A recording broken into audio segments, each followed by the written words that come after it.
Today we'll be telling the story of St. Adelaide of Italy, whose feast is celebrated on December 16th. Adelaide was born in 931 in Orb Castle in what is now Switzerland. The princess's fate was decided by the time she was only 2 years old. She would marry Lothair II, King of Italy, at age 15. The marriage was for political reasons, to secure peace between her new husband's and her father's kingdoms. But when she was only 18 years old, her husband was poisoned by his successor and died. His successor, Berengar II of Italy, tried to force her to marry his son, but Adelaide refused. Adelaide was imprisoned for refusing, but escaped after several months and found refuge in a fortress town.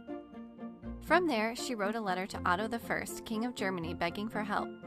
He came to her aid, defeating Berengar II, and they ended up falling in love. After their marriage, Pope John XII crowned Otto the Holy Roman Emperor, and Adelaide was crowned Holy Roman Empress. Adelaide was one of the most powerful and influential women of 10th century Europe. During her time as Empress, Adelaide spent generously for the building of religious houses and buildings of charity. She was known for being a good Christian queen and kept close friends with many religious. After her retirement, Adelaide went to live in a monastery that she herself had founded in Alsace. She referred to herself as Adelaide, sinner by nature and empress by the grace of God. St. Adelaide is the patron saint of brides, in-law problems, abuse victims, parents of large families, prisoners, second marriages, step-parents, widows, and princesses. Now it's time for our story. The sun never shone in Adelaide's cell. The light changed from one shade of darkness to another. There was a constant dripping from the damp stone walls, and the wet earth beneath her feet sent a shiver up her spine. She had been locked in this prison for 4 months. 4 months of abuse because she refused to marry the son of a murderer, and not just any murderer, but the man who had killed her husband. This was not the life she had expected. Adelaide was royalty, born a princess, married to a king. But instead of sitting on a throne, she was sitting in jail. The world outside of her prison was a beautiful one. Lake Garda was an idyllic picture of northern Italy. The cerulean blue water, the lush greenness of the trees, they all seemed like a distant memory after staring at the gray stones of her enclosure for so long. It was not what she expected, and there had been a lot of suffering, but Adelaide had something no evil man on earth could take from her faith and her hope. Adelaide had been locked away for 4 months, but every single day she prayed for God's help, and her prayers fortified her spirit. Through God's grace, she stayed strong and hopeful, and planned her escape. She knew God was on her side, and it gave her courage. Adelaide was also very grateful that one of her loyal maidservants had been in prison with her. She was obviously sad that her friend had undergone so much suffering, but it had been easier to withstand the cruelty with a friend by her side. The sound of footsteps down the hall interrupted her thoughts. It was the guard bringing their daily ration of dry bread and water. Her stomach growled. King Berengar was trying very hard to break her spirit. The gruff guard slipped the curtain of the door and began to turn to walk away, but Adelaide called out, "Please wait!" The guard stopped and scowled at her, but he waited. She continued, "Please, will you have a priest come to hear our confessions? Father Werenus used to hear my confessions in court. Won't you send for him?" The guard said nothing and walked away. Adelaide sighed. She could tell the guard didn't care, but it was worth a shot. The two women ate their dry bread in silence, and their day continued as all the other days before them. But later that week, when it was time for the guard to bring them their bread, they heard not one set of footsteps in the hall, but 2. And instead of sliding the bread into the door, the guard swung it open. Standing there beside the guard was Father Werenus. Adelaide jumped for joy. She hadn't seen her dear friend and confessor in so long. The guard gruffly barked at them, "You have 10 minutes. Make it quick," before slamming the door behind him.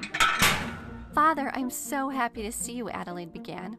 "I know you were told I wanted you to come and hear my confession, and that's true. But also, Father, I have a plan, and I hope you will help us." Adelaide managed to explain her escape plan to Father Werenus before the guard returned, and he said he would help. They agreed to both dig at the prison wall, Father Werenus from the outside and Adelaide and her maidservant from the inside. So they began their work. Every night, Father Werenus, at great risk to himself, snuck through the trees surrounding the castle and dug at the prison wall. And every night, Adelaide and her maidservant dug with their hands at the same wall. Finally, one night, Father Werenus and Adelaide met through the wall. The tunnel was finished. Filled with excitement and a stomach full of butterflies, Adelaide and her maidservant squeezed through the hole in the castle wall. Her heart was racing. She prayed, "God help us," and slipped into the dark trees surrounding the castle. The Rocca citadel of Garda was on an island, which meant that in order to completely escape, they would have to leave by boat. But it was getting too close to dawn. If they tried to get on the boat in the light, they would surely be caught. As the night turned to day, Adelaide knew that her escape would be discovered by the morning guard delivering her breakfast. The three friends found a wheat field and crouched down amongst the stalks, prepared to spend the day hiding and waiting for the return of darkness. They prayed. Not long after dawn, they heard the trumpeting of the guards. Adelaide could feel a sour pit in the bottom of her stomach. They knew she had escaped, and now they would come looking for her. "Search everywhere, men," they heard a guard call out. "Leave no stone unturned. I want every inch of this island scoured before sundown." "Please, God, don't let them find us," Adelaide prayed. Now she could see the guards walking through the wheat fields, thrusting their lances through the stalks as they walked by, jabbing at the wheat to make sure there was no one hiding. Suddenly, a large lance shot past her face on the left, and she held her breath, not making a sound. The guard pulled it back out just as quickly, and then it shot past the wheat and her face on the right, barely missing her ear.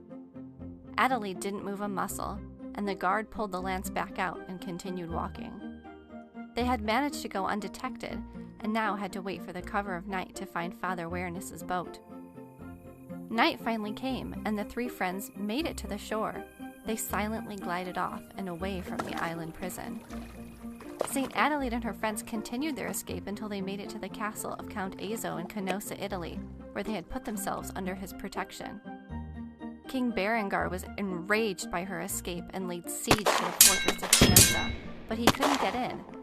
During the siege, Father Werenus, Adelaide's faithful friend, snuck out of the fortress during the chaos and took a letter to King Otto I of Germany. The letter was from Adelaide, asking him to come defeat King Berengar and give back her lands. King Otto came, defeated King Berengar, and fell in love with Adelaide. They were married, and not only was St. Adelaide given back her dignity as royalty, but went on to be crowned Empress of the Holy Roman Empire. The story of St. Adelaide reminds us that God often acts through the people in our lives. A good friend is truly a gift from God. St. Adelaide, pray for us.